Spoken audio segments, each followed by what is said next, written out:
देशद media network में आप लोगों का स्वागत है। लीजिए, आपने हिंदू राष्ट्र बना दिया, एक भी मुसलमान नहीं रहा, सबको आपने मार मार के हिंदू बना दिया या देश से बाहर निकाल दिया, कत्ल कर दिया, जो भी आपने एक बार किया कर दिया। अब जो इस देश में हिंदू बचे, इस बात की क्या गारंटी है कि किसी भी हिंदू परिवार में कोई मोहम्मद साहब जैसे विचार का आदमी पैदा नहीं होगा, कोई महात्मा बुद्ध जैसे विचार का आदमी पैदा नहीं होगा। और अगर वो पैदा हो गया तब फिर आप क्या करेंगे? क्या उसको अपने विचार नहीं रखने देंगे? क्या ये दादागिरी रहेगी? एक और प्रश्न सामने आता है कि अगर अफगानिस्तान अखंड भारत का हिस्सा है तो हमारे पर हमला किसने किया? बाबर तो फिर हिंदुस्तानी हो गया, बाबर तो अफगानिस्तान का था, गजनी गोरी सारे अफगानिस्तान के। तो फिर तो हमारे ऊपर किसी ने राज ही नहीं किया, फिर तो हम ही थे लोग, हमारे लोगों में से ही कुछ मुसलमान बन गए। जैसे तब मुसलमान बन गए, ऐसे आने वाले टाइम पे मुसलमान बन गए, तब क्या करेंगे आप? तो कुल मिलाकर ये समझ में आता है कि ये कंसेप्ट बिल्कुल गलत था। इन्होंने जानबूझ करके लोगों को गुमराह करने के लिए एक नया शब्द सामने रखा, हिंदुत्व। तो मैंने 3 साल बाद भी 2 साल और दिए और मैंने संघ के सभी लोगों से एक प्रश्न पूछना शुरू किया कि कोई बात नहीं, आप हिंदू राष्ट्र के नाम पे, राम मंदिर के नाम पे, किसी भी नाम पे देश में दंगे कराना चाहते हैं, करा लीजिए। हज़ारों लाखों लोग वैसे भी एक्सीडेंट में मर जाते हैं, 3-4 लाख और दंगों के नाम पे सही, हिंदू राष्ट्र बनाने के नाम पे सही। लेकिन उसके बाद की क्या गारंटी है? उसके बाद कौन सी व्यवस्था आप लाएंगे?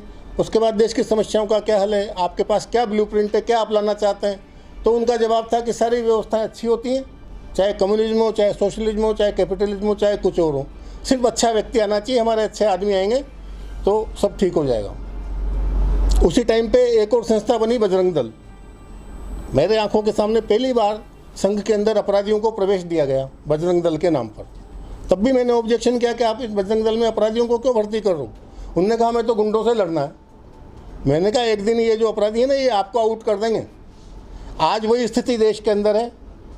आज आप देखिए, पूरा अपराधी वर्ग इसके अंदर शामिल हो चुका है। सारहीन, तथ्यहीन, तर्कहीन मुद्दे लोगों के सामने रखे जा रहे हैं। इसी तरह का एक मुद्दा बड़े ही भ्रामक तरीके से देश के सामने रखा जा रहा है, हिंदू राष्ट्र का। कभी ये संघ परिवार के लोग बोलते हैं कि ये देश तो हिंदू राष्ट्र है, कभी बोलते हैं हिंदू राष्ट्र बनाना है। अगर है तो फिर बनाना क्या है, और बनाना है तो कैसा बनाना है, फिर उसकी रूपरेखा क्या है? पिछले 8 साल में ये इसकी रूपरेखा के बारे में एक लाइन भी बताने में असफल रहे। इसका मतलब इसकी रूपरेखा में कुछ न कुछ गोपनीय जरूर है। दूसरा प्रश्न ये उठता है कि यही वर्ग के लोग एक तरफ अखंड भारत का भी नारा लगाते हैं। अगर मान लीजिए अखंड भारत बन जाता है, जैसा कि हम भी चाहते हैं, सभी चाहते हैं कि बने, कौन नहीं चाहेगा कि अखंड भारत नहीं बने? तो इस अखंड भारत में अफगानिस्तान 4.5 करोड़ लोग, पाकिस्तान 22.5 करोड़ लोग, बांग्लादेश 16 करोड़ लोग, लगभग हो गए 40 करोड़ लोग, 30 करोड़ अभी देश के, यानी लगभग 75 करोड़ तो मुस्लिम होंगे इस देश के अंदर। तिब्बत के और बर्मा के, श्रीलंका के मिला लीजिए तो 10-12 करोड़ बौद्ध हो जाएंगे। तो हिंदू तो माइनॉरिटी में नज़र आ जाएगा। अगर 10 साल लग जाते हैं हिंदू राष्ट्र बनाने में, तो 10 साल तक इन सबकी जनसंख्या बढ़ेगी जैसे बढ़ती है। तो उस टाइम पे फिर देश में डेमोक्रेसी रहेगी या नहीं रहेगी? अगर डेमोक्रेसी नहीं रहेगी तो इतने सारे लोगों को, अभी 30 करोड़ लोगों को तो ये लोग संभाल नहीं पा रहे हैं। इनको लग रहा है कि बस हिंदू खतरे में आ गया। तो जब 50% अगर उस समुदाय के आधे लोग हो जाएंगे तो कितना तो हिंदू खतरे में आएगा, कितना आपस में लड़ाई झगड़ा होगा। तो नेचुरल है कि अगर हमने अखंड भारत बना लिया तो हिंदू राष्ट्र नहीं बनाया जा सकता, और हिंदू राष्ट्र बनाया तो एक बार फिर इस देश के 2 टुकड़े होकर रहेंगे। यही प्रश्न मेरे दिमाग में आज के 40 साल पहले आया, जब मैं संघ से जुड़ा हुआ था, बहुत ही ज़्यादा सक्रिय था, प्रचारक बनने वाला था। तो संघ शिक्षा वर्ग के अंदर किशनगढ़ में एक संघ शिक्षा वर्ग था, उसमें मैं गया था ओटीसी के अंदर। ओटीसी की बौद्धिक परीक्षा में मैंने प्रथम स्थान भी प्राप्त किया वहाँ पर। उसमें मैंने बाला साहब देवरस से और रज्जू भैया से, दोनों से एक प्रश्न किया इसी बाबत। आपको पता होगा सन 77 के बाद बाला साहब देवरस का एक बयान आया था, जैसा कि आज के लिए लगातार बोलते रहते हैं कि जो भी भारत में रहते हैं वो सभी हिंदू हैं और मुसलमानों के लिए भी संघ के दरवाजे खुले हुए हैं। मैं बड़ा उत्साहित हुआ, मैंने 4-5 मुस्लिम लड़कों को शाखा में लाना शुरू कर दिया। तो ऊपर के अधिकारियों ने उसमें ऑब्जेक्शन बनाया। उन्होंने कहा नहीं, इनको नहीं लाना है, इस तरह के भड़काने वाले नारे लगाओ कि अपने आप आना बंद कर दें। अब मैं क्या करता? तो मैंने उनकी बात मानी। तो यही प्रश्न मैंने बाला साहब देवरस से पूछा कि जब हम कहते हैं कि जो भी भारत में रहने वाले हैं वो सब हिंदू हैं, तो हम मुसलमानों को शाखा में क्यों नहीं लाना चाहते हैं? तो बाला साहब देवरस ने मेरे को जवाब दिया कि जब हम हिंदू की परिभाषा करते हैं तो हम यही बोलते हैं कि जो भी भारत में रहने वाले हैं वो सभी हिंदू हैं, लेकिन जब हम संगठन करने की बात करते हैं तो हिंदू से हमारा मतलब वही है जो परंपरागत अर्थों में हिंदू का होता है। बिल्कुल ऐसे के ऐसे शब्द थे उनके। तो ये तो बड़ा दोगला चरित्र हो गया कि आप पब्लिक के सामने कुछ और बोल रहे हो, अंदर से आपका चरित्र कुछ और है। इस चीज़ ने मेरे को झकझोर दिया। उसके बाद मैंने दूसरा प्रश्न पूछा रज्जू भैया से, जो उस टाइम पे सर कार्यवाह थे, प्रोफेसर राजेंद्र सिंह। मैंने उनसे पूछा कि हम अखंड भारत की बात करते हैं तो अखंड भारत की क्या ठोस योजना है? उन्होंने कहा अखंड भारत की हमारे पास कोई ठोस योजना नहीं है। अब इसके बाद तो किसी प्रश्न करने की गुंजाइश ही खत्म हो गई। मैंने ये डिसाइड कर लिया कि मैं संघ से अलग हो जाऊंगा। जब बौद्धिक परीक्षा में पूछा गया कि आप आगे आपकी क्या एक्टिविटी रहेंगी संघ के लिए, तो मैंने कहा 3 साल तक मैं 3 घंटे रोज आरएसएस को दूंगा और 3 साल बाद आरएसएस से अलग हो जाऊंगा। तो उन्होंने कहा क्यों? मैंने कहा आपके पास कोई समाधान ही नहीं है, कोई सोल्यूशन नहीं है, देश की समस्याओं का हल नहीं है, गरीबी बेरोजगारी की तो बात ही नहीं करते हो। एक और मेरे से सवाल पूछा गया वहाँ पर कि आप यहाँ से जाने के बाद बीजेपी के लिए क्या करेंगे? मैंने कहा मैं बिल्कुल बीजेपी के लिए काम नहीं करूँगा। उन्होंने पूछा क्यों? तो मैंने कहा कि मन में ले तन उजरे बगुला भगत अनेक, ताते तो कागा भले भीतर बाहर एक। मेरे को उसके बाद जब मैंने वहाँ से जाना, संघ में सक्रियता अपनी कम की धीरे धीरे। ऐसा नहीं कि मेरे को कोई गुस्सा आया, कोई लड़ाई झगड़ा हुआ, किसी से नाराज़गी हुई, लेकिन मेरे को लगा कि इस विचार से देश को खतरा है। बिना विचारे, बिना कोई योजना बनाए इस तरह की बातें क्यों की जाती हैं? इनका कोई तो इरादा होगा। ऐसा तो हो नहीं सकता कि पिछले 90-98 साल से कोई संस्था काम कर रही हो बिना किसी उद्देश्य के। फिर मैं इसकी बहुत गहराई में गया।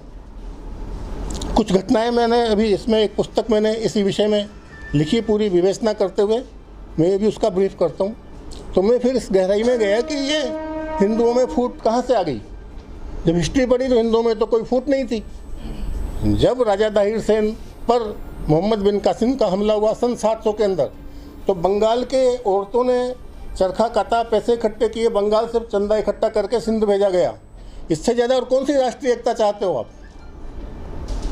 इस देश में आज़ादी की लड़ाई लगातार लड़ते रहे।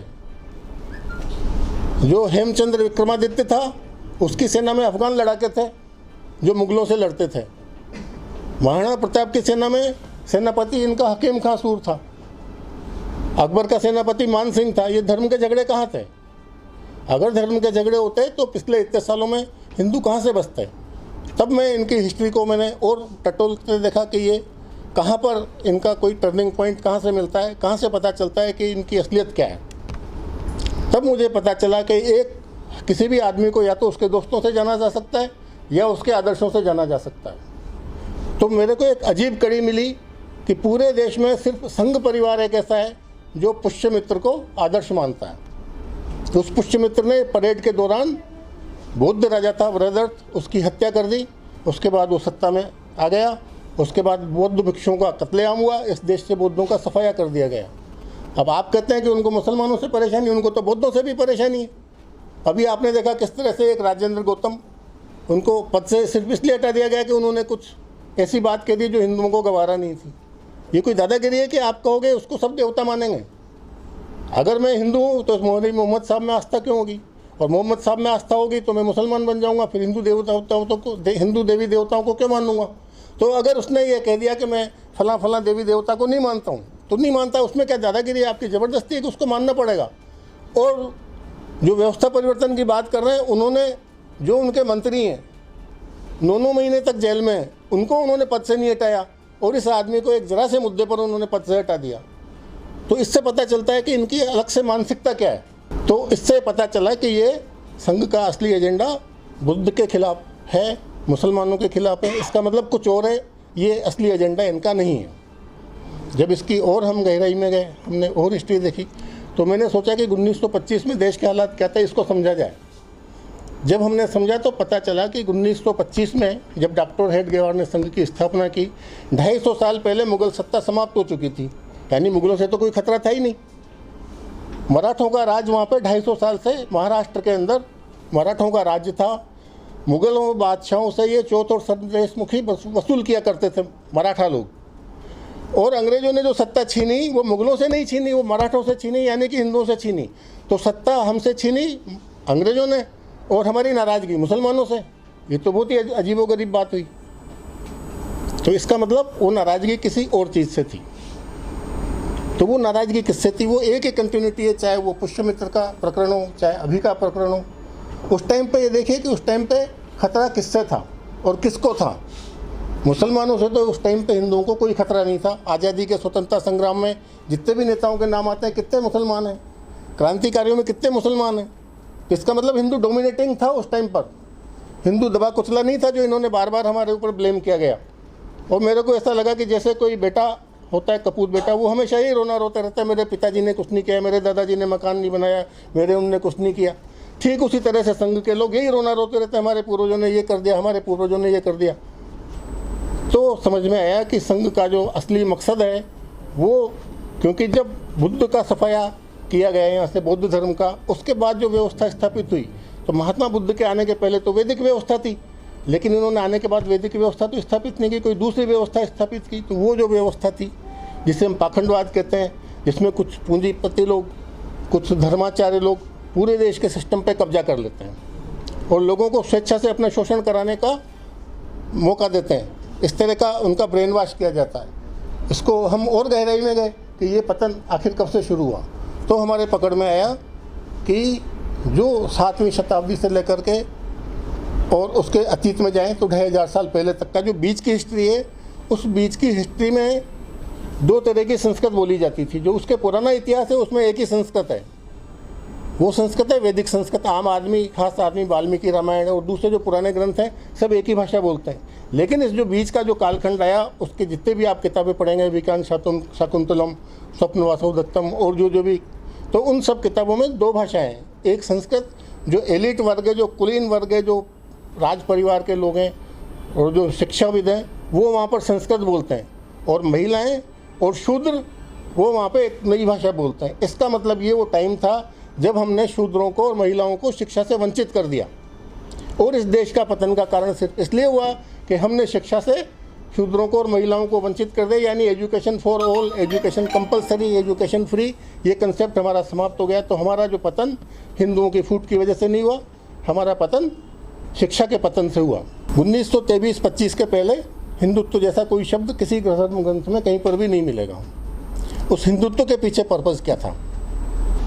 तो आप उस 1925 के दौर को देखिए कि उस टाइम पर धर्म सुधार आंदोलन चल रहे थे। 14वीं शताब्दी में चले, फिर उसके बाद 18वीं 19वीं शताब्दी में धर्म सुधार आंदोलन चले, और 1925 से लेकर के आज तक ये धर्म सुधार आंदोलन गायब हो गए। आप देखिए जो संघ परिवार के लोग हैं, आशाराम के खिलाफ नहीं बोलते, जबकि वो ब्राह्मण नहीं है। निर्मल बाबा के खिलाफ नहीं बोलते।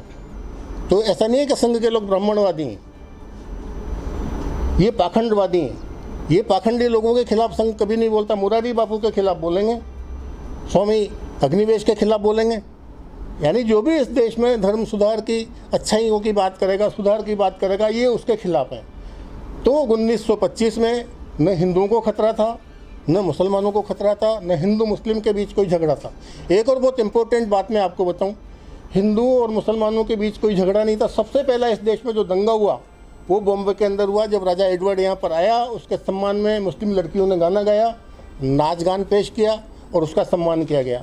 वो पहला दंगा था जिस दंगे में हिंदू मुसलमान एक साथ लड़े थे, ईसाइयों और पारसियों के खिलाफ। तब अंग्रेज़ों को ये बात समझ में आई कि इस देश में राज करना है, इन दोनों को लड़ाना जरूरी है।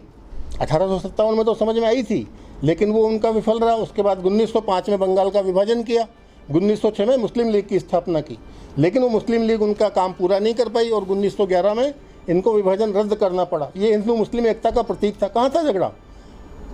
हिंदू मुस्लिम एकता की वजह से इनको विभाजन रद्द करना पड़ा। उसके बाद 1915 में हिंदू महासभा बनी, यानी दोनों संगठन अंग्रेजों ने हिंदू मुस्लिम एकता से घबराकर इसको तोड़ने के लिए बनाए। तो ये थी ठाणे दहशत मीडिया नेटवर्क की खास रिपोर्ट। आवाज आपकी, खबर हमारी। जय हिंद, जय महाराष्ट्र। हमारे न्यूज चैनल्स को सब्सक्राइब करें, लाइक करें, कमेंट्स करें, शेयर करें और घंटी का बटन प्रेस करें ताकि आने वाली हर वीडियो और अपडेट्स की नोटिफिकेशन आप सभी को मिलती रहे।